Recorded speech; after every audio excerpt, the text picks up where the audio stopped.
안녕하세요. 네. 여러분, 오늘 제 혼자가 아니고 옆에 이렇게 멋있는 남자가 보이시나요? 네. 오늘 여러분들이 가장 궁금해 하신 질문이 있어서 제가 특별히 한 분을 모셨습니다. 어떤 분이시냐면요. 여러분 집 갖고 계시죠? 집이 막 두 채이신 분도 있어. 그런데 이거 세금 문제 어떻게 해요? 우리 애들 결혼할 때 증여 문제는 뭐예요? 너무 어려운데요. 그런 세금 문제를 속 시원하게 아주 쉽게 설명해 주실 분을 모셨습니다. 이장원 세무사님을 소개해 드리겠습니다. 안녕하세요. 희망나무TV 구독자님들.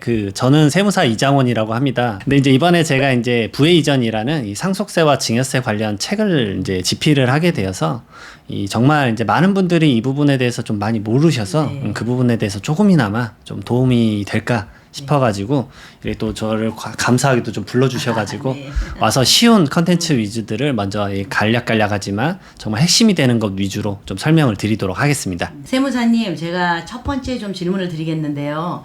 우리가 이렇게 자녀에게 생활비를 주잖아요. 근데 그것도 증여세라고 하는데 전 사실 이해가 안 되거든요. 그냥 부모가 자녀한테 줄 수 있는 거 아닌가요? 네, 맞습니다. 생활비 자체는 사실은 증여세는 아닙니다. 근데 이제 그 범위나 이 사용을 어떻게 해야 되는지 이런 것들에 대해서 잘 모르시다 보니까 네. 이 증여 문제가 발생했을 때 너무 당황스러움이 큰 거죠, 사실은. 뭐 유사한 것들로는 뭐 축의금이나 아니면 혼수용품 이런 것들이 있을 수 있거든요. 네. 그래서 우선은 이제 간단하게나마 이제 좀 딱딱할 수 있겠지만 이 법에 대해서 간단하게 먼저 말씀을 드리면 이 비과세 말 그대로 과세를 하지 않겠다라는 증여재산에는 이 사회통념상 인정되는 이 생활비가 포함되어 있습니다. 말 그대로 피부양자에 대한 생활비, 그다음 뭐 교육비, 그다음에 학자금, 장학금, 그다음에 혼수용품 이런 것들이 다 포함은 돼 있거든요. 이 납세자분들은 종종 이 얼마까지가 생활비인가 네. 사실 이 부분에 대해서 질문을 많이 하시는데요. 그렇죠. 네. 네, 세법에는 사회통념상, 사회통념상이라는 표현만 적혀 있기 때문에 사실은 이 금액이 정해져 있지는 않습니다. 말 그대로 누군가에게는 하루에 이제 10,000원이 생활비일 수도 있고 누군가는 100만 원일 수도 있어요, 사실은. 맞아요. 네. 그래서 저는 이제 생활비 자체의 성격이 뭐냐 이거를 먼저 따져 보셔야 되는데 이 첫 번째로는 생활비라고 받았는데 그걸로 자산을 형성하시면 안 돼요. 말 그대로 그 생활비라고 한 거는 휘발성이나 말 그대로 이제 일시 소모성이 강한 건데 네. 그걸 토대로 뭐 부동산을 샀다거나 주식을 샀다거나 그러면 사실 생활비를 준 게 아니라 부동산과 주식을 준 겁니다. 그게 이제 세법에서 말하는 증여가 돼버리는 거죠. 그러면 이제 자녀랑 같이 살아요. 한 집에 살 수도 있잖아요. 2대, 3대가. 네. 살 경우에 이제 부모가 좀 여유가 있어서 생활비를 다 댔어. 그런 거는 증여하고 상관이 없는 건가요? 그렇죠. 일반적으로 피부양자의 부양 의무적으로 소비했었던 건 상관이 없는 거죠. 근데 그 자녀가 결혼을 해서 자녀도 있고 막 그래요. 또 손자, 손녀도 있어. 그럼 그 생활비를 다 쓰다 보면 사실은 우리 둘의 생활비보다 자녀들한테 들어간 생활비가 훨씬 많잖아요. 그러실 수도 있죠. 예, 상황에 그게 따라서. 뭐 한 달에 한 뭐 300, 500 정도가 돼서 1년에 몇 천만 원이 될 수도 있는데 제가 알기로는 몇 년 단위로 뭐 5천만 원 그 정도씩만 증여를 할 수가 있다고 알고 있거든요. 그래서 그 이상 금액이 들어갔을 경우에는 첫 번째로는 피부양자 말 그대로 부양 의무가 있는 거기 때문에 자녀가 독립세대로 경제적 활동을 하면 그거부터는 생활비가 아닌 거죠, 이제는. 말 그대로 부양 의무의 목적이 있었을 때만 말 그대로 생활비가 비과세가 되는 거고 네. 그 이상의 금액은 이제 10년간 자녀에게 줄 수 있는 건 이제 증여재산 공제액이 5천만 원이니까 결국 그 금액이 넘어서면 말 그대로 증여세가 발생할 수 있다. 물론 이제 모든 증여세 그 생활비를 과세관청에서 다 이렇게 막 망원경처럼 보고 있지는 않으니까 네. 그거는 패스가 될 수 있는 의무고요. 네. 그래서 한 단계 더 나아가면 부양 의무가 있어야 되기 때문에 예를 들어서 조부모가 손주에게 줬다. 그러면 사실 부모가 자녀에게 그 부양 의무가 있는 거지 조부모는 손주에게 부양 의무가 없다고 보거든요. 말 그대로 그 금액도 말 그대로 이 비과세되는 생활비가 아닐 수 있다. 그러면 제가 사실 좀 몰라서 그러는데요. 제가 이제 손주가 있어요. 근데 할머니가 이제 줬다는 거 티내고 싶잖아. 그래서 통장으로 무슨 때마다 뭐 몇백만 원씩 이렇게 줄 수 있단 말이에요. 그럼 그렇게 주는 거를 모아서 10년 안에 얼마가 되면 그게 증여로 되는 건가요? 사실 그런 이제 일상 생활비까지 과세관청에서는 전부 다 이제 사실을 터치하진 않지만 네. 결국은 이제 그게 증여 목적상으로 밝혀지면 10년 내에는 2천만 원까지만 공제가 가능하긴 해요. 손주를. 네, 왜냐하면 손주가 미성년자라면. 그렇죠. 예, 예. 미성년자의 직계 비속은 2천만 원이고, 근데 손주가 성년이 됐다, 그럼 네. 5천만 원까지는 똑같습니다. 아, 할머니가 주든 뭐 부모가 주든 똑같은 네. 건가요? 그 금액은? 근데 부모와 그 조부모가 준 금액 총액을 합쳐서 5천만 원입니다. 아, 네. 그러면 아이 생일이라고 해마다 생일을 핑계 삼아 한 500만 원씩 주면 안 되겠네요. 어우, 금액은 너무 높을 수 안 있어요. 돼요? 예. 네. 그래서 한 가지 더 이제 체크할 사항이 뭐냐면, 예를 들어서 이제 이 학비 같은 거는 금액이 좀 크잖아요, 말 네. 그대로. 그래서 대학교의 학비는 좀 금액이 클 수 있기 때문에, 그러면 이제 이 가끔 이렇게 말씀을 하세요. 내가 1억 원을 준 다음에 아니 이거 4년치 학비다라고 하실 수도 있거든요. 그쵸. 하지만 이 말 그대로 그 포인트 때마다 줘야지, 말 그대로 한 번에 그걸 일시적으로 주면 말 그대로 이게 자산 형성용으로 활용해 버릴 수 있기 때문에, 그리고 조사가 일어나면 네. 다 그 자산 목적으로 쓰세요. 그럼 학비를 줄 때 그냥 할머니가 바로 그냥 입금을 시켜주면 되겠네요. 결국 아이 통장으로 안 근데 이제 그런 것들은 말 그대로 이제 좀 위법성으로 이제 드러나기가 쉬워서, 이게 이제 다른 컨텐츠에서 말씀드릴 건데, 상속 때 이게 문제가 엄청 크게 돼요. 아, 이걸 제가 지금 다음 주제에서 분명 자세하게 풀어드릴 텐데, 네. 이렇게 생각하고 접근하시는 이제 질문들을 많이 받는데, 네. 그러면 미래에 이게 엄청난 세금의 스노우볼이 돼서 나에게 다가올 수 있다. 그 부분을 제가 말씀드리겠습니다. 이것들이 이제 크게 어떻게 와닿느냐. 왜냐하면 지금 생활비 줄 때 다들 그러세요. 네. 난 단 한 번도 국세청으로부터 전화 받아본 적이 없다. 맞아요. 네. 하지만 이게 스노우볼이 되는 효과가 내가 상속이 펼쳐졌을 때 내가 옵니다. 이제 사망하고 난 다음에 네. 그때는 아이들한테 그게 다 돌아가나요? 네, 그게 다 한 번. 조사를 해요, 그걸? 맞습니다. 그렇게 안 바쁘신가요, 국세청이? 뒤에다가 설명드리겠습니다. 그러면 이제 우리 아들이나 딸이 결혼하잖아요. 결혼했을 때 그 받는 축의금도 증여다라고 제가 들은 게 있거든요. 그게 왜 증여가 되죠? 이건 납세자의 상식과 또 세법의 상식이 다를 수 있거든요, 사실은. 네. 그래서 저는 이제 상식이란 표현을 사실 쓰기는 했지만, 이 세법에 나와 있는 판례 보면 이렇게 적혀 있어요. 축의금은 결국 혼주를 보고 오는 거다. 나의 자녀의 결혼은 결국 나를 보고 오는 거다. 그렇죠. 그렇죠. 그러니까 축의금의 대부분은 사실은 혼주님들 내 거예요. 거예요. 아. 그렇기 때문에 이거에 오해를 쌓기 싫으시면 결국은 자녀의 손님들 거는 자녀가 직접 받는 게 증여의 오해를 피할 수가 있어요. 근데 이게 예규가 나온 걸 보면 네. 그 금액이 너무 커서 그래요. 그러니까 예를 들어서 얼마 정도까지 대략? 예규에 나왔었던 건 축의금이 거의 10억 단위였어요. 그러니까 이슈가 생길만 했어요. 예. 그건 그럴만하네요. 예, 그래서 네. 그걸로 내가 축의금을 받아서 자녀가 주택을 산 경우죠. 그러니까 이게 말이 되냐. 그쵸. 예. 그러니까 사회 통념상이라는 그 표현이 여기서 이제 비춰지는 거죠. 어떻게 보면 그 축의금을 빌미로 그냥 막 누가 입금을 할 수도 있겠네, 그죠? 뭐 축하한다, 그러게 되실 수. 축하한다 5천만 원, 뭐 축하한다 1,000만 원, 뭐 이럴 수도 아주 있지 날카로우세요. 않을까요? 예, 그쵸? 아주 날카로우세요. 그러면 이제 대부분 누구냐면 기타 친족이 그렇게 많이 하시거든요. 그렇죠. 예. 그럼 뭐 고모나 이모나 이렇게 주실 수도 있는데, 결국은 기타 친족은 10년 내에 이 증여재산 공제가 1,000만 원밖에 안 돼요. 결국 그런 것도 이제 언젠가는 이제 불거질 수 있다. 예, 그렇기 때문에 이거랑 연관되는 게 또 주택 취득자금 소명이나 관련성들이 있는 주제들이 또 있습니다. 그러면 보통 이제 내가 딸을 시집 보낼 때는 혼수를 쫙 해주잖아요, 엄마가. 그럼 그것도 증여가 되나요? 세법에는 적혀 있어요. 사회 통념상 인정된 혼수용품까지 괜찮다. 그래서 이제 최근에 어떤 이제 예규가 나왔냐면 이게 좀 재밌습니다. 그러니까 신분 혼수용품을 하니까 그러면 신랑은 집을 해오지 않습니까? 네. 그러면 집 해오는 비용이 혼수용품과 맞먹으니까 이것도 증에서 좀 빼달라라는 거였죠. 그렇죠. 예. 그렇게 주장을 하셨어요. 네. 하지만 받아들여지진 않았어요. 왜냐면 혼수용품은 혼수용품이고 집을 마련한 비용은 결국은 이제 말 그대로 자산 형성인데, 결국 이제 이게 또 예규는 사실관계를 잘 봐야 되는데 네. 결혼식 하고 나서 10개월 있다가 받으셨어요. 그러니까 시점이 좀 많이 그렇죠. 일치하지 않는다라고 해서 결국은 이제 이 판례에서 진 케이스가 있어요.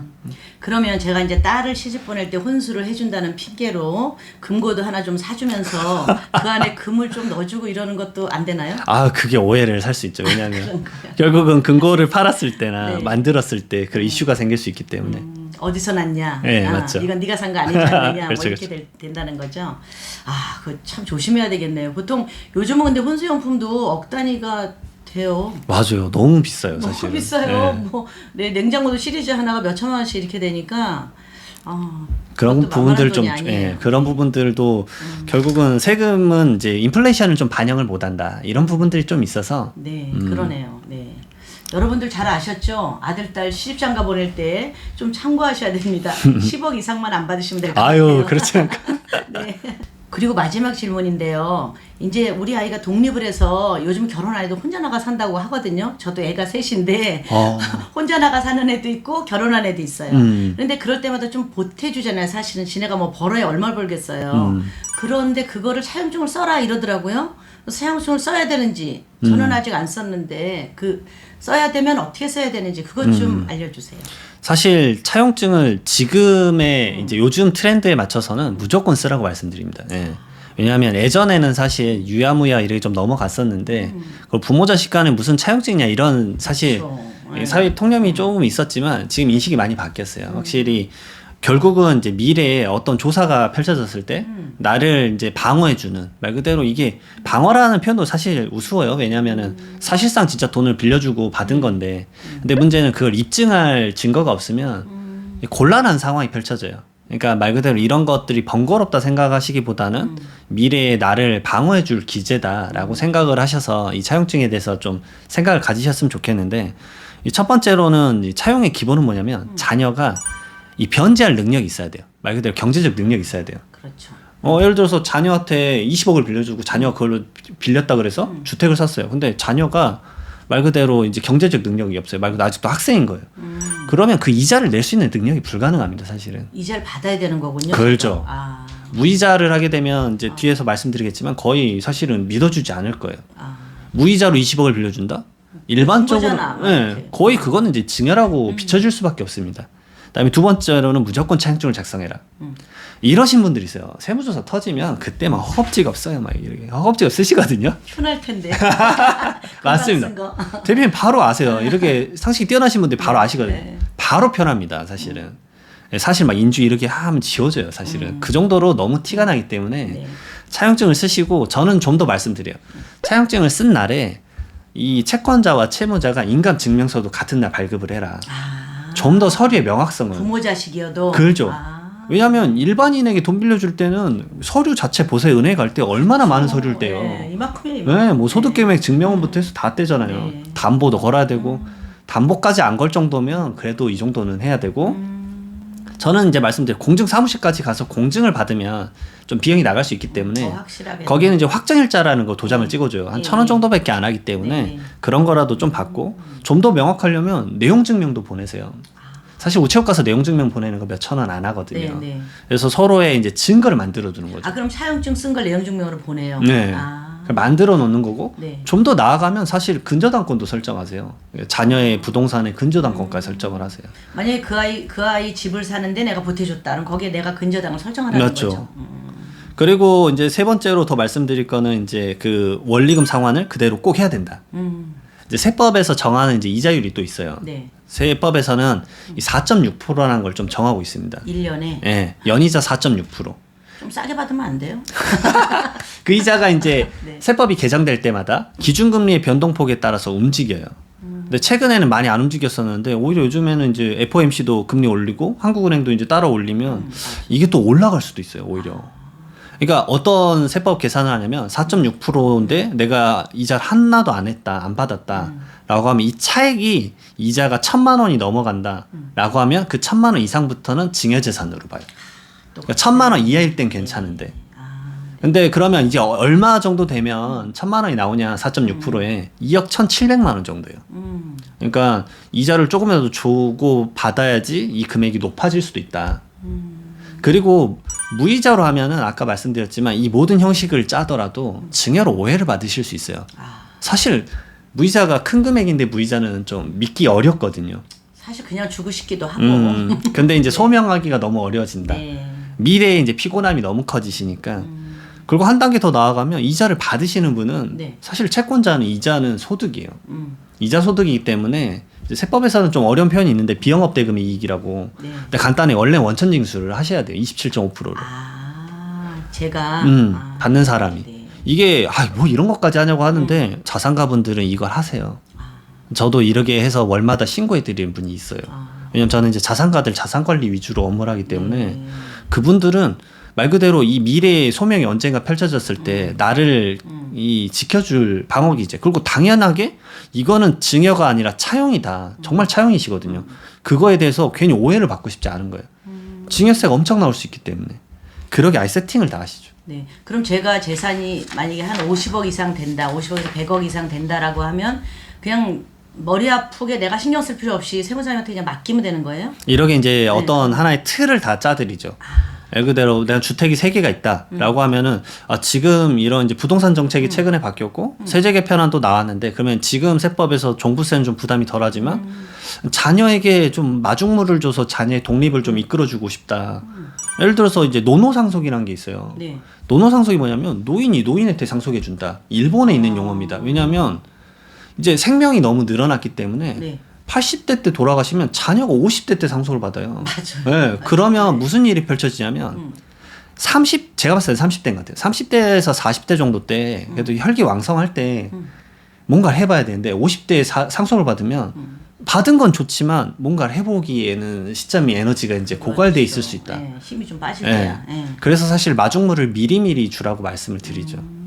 그리고 이제 부자 보고서나 이런 데 보면은 이 자산가분들은 다 미리미리 줘요, 증여를. 이유가 간단하세요. 자산 가치는 무조건 우상향한다. 오늘이 증여세가 제일 싸다. 그 생각으로 무조건 주세요. 그러면은 증여세를 내고 그냥 미리 다 네, 준 미리 다음에 줘버립니다. 그런 거를 이제 조율을 다 해주거나 짜주거나 이렇게 하신다는 그렇죠. 거죠? 왜냐하면 자녀가 주택이 있다 그러면 주택 하나를 더 받는 것보다는 차라리 상가를 받아서 유동성 확보를 해서 자녀의 이제 부의 이제 상승이나 이전을 만드는 게 낫겠구나. 플래닝을 짜는 거죠. 아버지가 일시적 1세대 2주택 상황인데 올해 뭐 제가 봤을 때 11월까지 팔아야 비과세를 받으실 수 있어요. 네. 근데 매물을 내놨는데 지금처럼 이제 거래가 절벽이 일어났다. 그럼 자녀한테 부담부 증여하면서 양도를 한다거나. 그러면 아버지는 비과세 받으면서 세금 거의 안 내고 자녀는 아주 낮은 증여세로 본인의 이제 부의 이전을 받고 이런 것들의 플래닝을 짜는 거죠. 그렇군요. 말 그대로 이 부의 이전이나 상속가 증여는 울타리 세금이거든요. 부모에서의 자산이 끝나면 이게 양도면은 그대로 끝인데 네. 이걸 받는 자녀는 이제 시작점이거든요. 그러면 자녀의 끝점까지 고려해서 이 울타리 내에서 거래 비용이 최소화되게 짜야 돼요. 그게 핵심입니다. 그렇기 때문에 이런 이제 기초 지식들을 조금 익히는 게 결국은 이제 도움이 되는 거죠. 현금 증여도 부동산 증여도. 네.